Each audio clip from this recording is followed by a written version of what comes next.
Lehenengoz eta behin galdetu behar dut, ia premiazko moziorik dagoen, urgentziazko moziorik?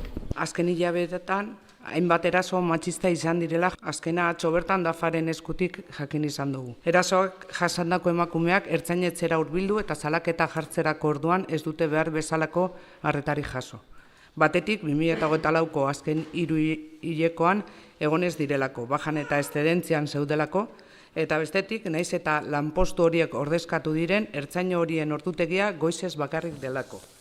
Horregaitik urgentea iruditzen zaigu, gai importantea delako, ezin dugulako hurrengo hilabeterako utzi. Egoera honetan, dauden emakumeak ez daudelako babestuta, eguneko 24 orduetan. Beraz, uste dugu, gai hau serioa eta tinkotasunez hartu behar dugula. Eta dagokionari eskatu benetako neurriak har ditzala. Horrelako egoerarik berriro ez errepikatzeko. Lehenengoz eta behin urgentzia hori bozkatu egin beharko genuke. Me parece una falta de respeto no ponerla en ambos idiomas para que todos podamos entenderle y todos los vecinos de Durango puedan entender a qué nos estamos refiriendo. Me parece una falta de respeto tratar de politizar una cuestión tan grave como es la violencia contra las mujeres y como es una cuestión como esta. La violencia machista siempre es un trato, siempre hay que tratarla con la urgencia que se merece.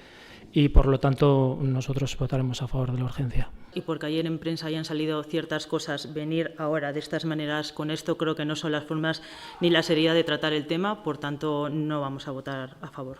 Eta ez da holan kontatzen den moduan. Zentratuko gara bakarrik urgentzian mesedez, eta urgentzia Guretzako bozkatu. lanien gauz, ez deko urgentziarik zebagabiltz lanien, eta nahi baduzue honi buruz eztabaidatu lasaitasunez, eztabaidatu algara urrengo osoko bilkura baten. Baina Oso larria iruditzen zaigu, mozio hau ez iztea aurkeztu. Lanean jarraituko dugu, egoera hau salatzen, eta emakumeok zerbitzu duin bat jasotzeko.